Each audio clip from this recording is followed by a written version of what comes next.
Si tu meurs aujourd'hui, est-ce que tu es sûr que tu vas rentrer au paradis? Pose-toi la question et puis réponds-toi.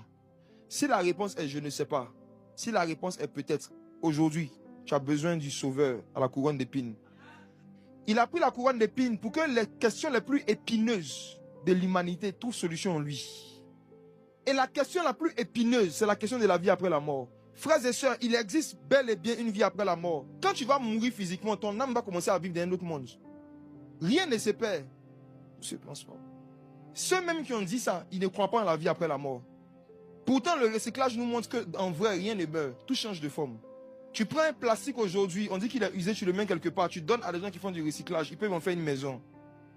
Et c'est de la même manière qu'on va t'enterrer dans le sol. Il y a une partie de toi qu'on appelle ton âme, qui va partir quelque part, qui sera recyclée. Maintenant, tu vas rentrer où il y a deux endroits, soit le paradis, soit l'enfer. Maintenant, je te pose une question. Sur la terre ici, tu ne venais jamais dans la maison de Dieu. Tu n'avais pas le temps d'aller à l'église. Maintenant, tu meurs, et puis tu vas te présenter à sa porte comme ça, papa, il peut rentrer. Oh, soyons francs, soyez francs avec moi. Vous qui êtes des pères de famille, si aujourd'hui à 19 h, un inconnu tape à ta porte, quelqu'un qui n'est jamais rentré chez toi, il tape à ta porte, il dit bonjour, je dis oui, il dit je veux venir habiter ici pour toujours. Non. Qu'est-ce que sera ta réaction? Tu vas les laisser rentrer? Tous ceux et celles qui n'avaient pas de relation personnelle avec Dieu sur la terre ne vont pas rentrer au paradis. Simple. Je n'avais pas le temps de prier. Je n'avais pas le temps de chercher Dieu, c'est l'orgueil. Et Dieu résiste aux orgueilleux.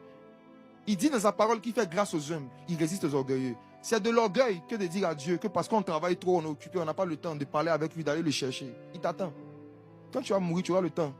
Tout le temps. Il n'y a aucun inconnu. Ne pensez pas que Jésus connaît tout le monde. Et la vérité, c'est que Jésus a dit que le jour du jugement, il y a des gens à qui il va dire, arrière de moi, je ne vous ai jamais connu. En d'autres termes, quand vous étiez sur la terre, vous n'avez pas le temps à m'accorder. On n'avait pas de relation. Vous avez entendu l'évangile. On dit que vous devez naître de nouveau, être baptisé par immersion. Vous dites non. Vous savez, il n'y a aucun rebelle qui va entrer dans le royaume des cieux. Les démons ont été chassés à cause de la rébellion. La rébellion, c'est quand tu connais la parole de Dieu. Tu sais ce que Dieu dit de faire.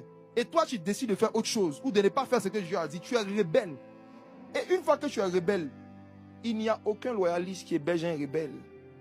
Si la vie après la mort n'existe pas, pourquoi quand tu fais un songe où on veut te tuer, tu cries maman? Laisse Simon te tuer, il n'y a rien après. Tu seras évaporé. Tu seras réincarné. Satan t'a menti, le diable est un menteur. Dieu a envoyé son fils Jésus afin que quiconque croit en tout ce que Jésus a enseigné ne périsse point. Et sache exactement après sa mort où est-ce qu'il ira. Tu es en train de m'écouter, tu as été trompé. Tu vis ta vie sans chercher à développer une relation personnelle avec ton Créateur. Mais tu espères qu'après ta mort, il t'accueille dans sa maison.